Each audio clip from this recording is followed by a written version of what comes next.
انہیں کچھ نہ کچھ تو کہنا ہے نا اپنے ملک کے لیے. Pakistan has much to gain لیکن ایسے میں ہمارا کام with our کسی حکمران کی بات پر ناراض ہو جانا یا پھر تالیاں بجانا تھوڑا ہی ہے.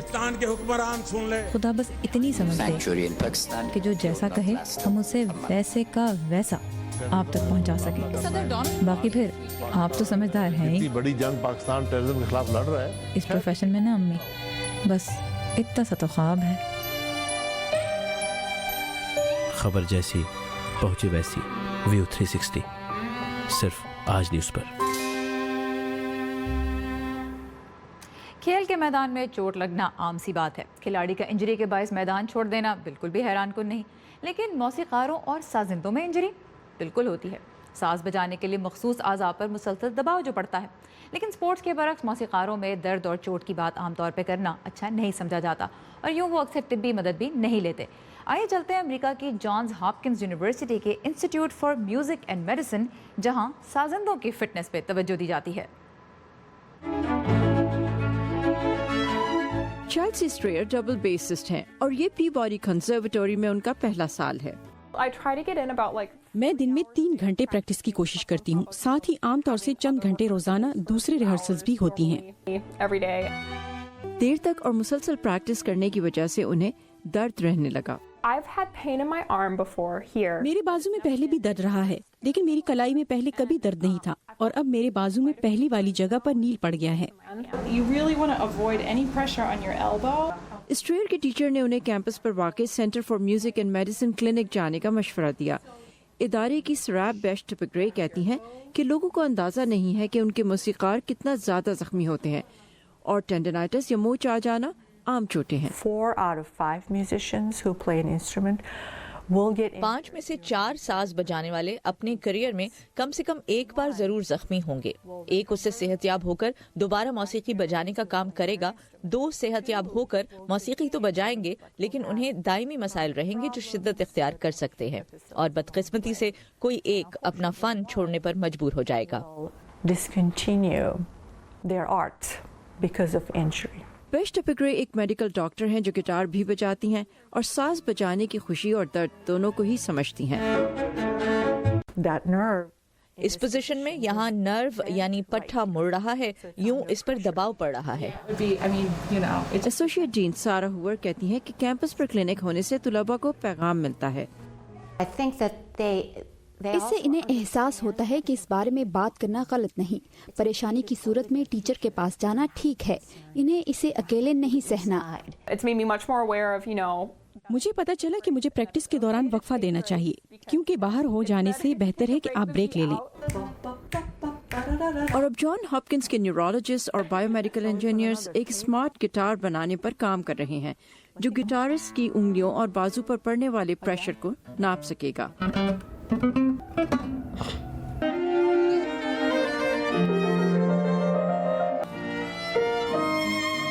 سراب بیشٹپگرے کہتی ہیں اس طرح سے موسیقاروں کو اپنا فن انجوائے کرنے اور ساز بجانے میں مدد ملے گی بغیر خود کو زخمی کیے. فائزہ المصری کے ساتھ صبا شاہ خان, وائس آف امریکہ. اور اسی کے ساتھ ختم ہوتا ہے آج کا ویو 360.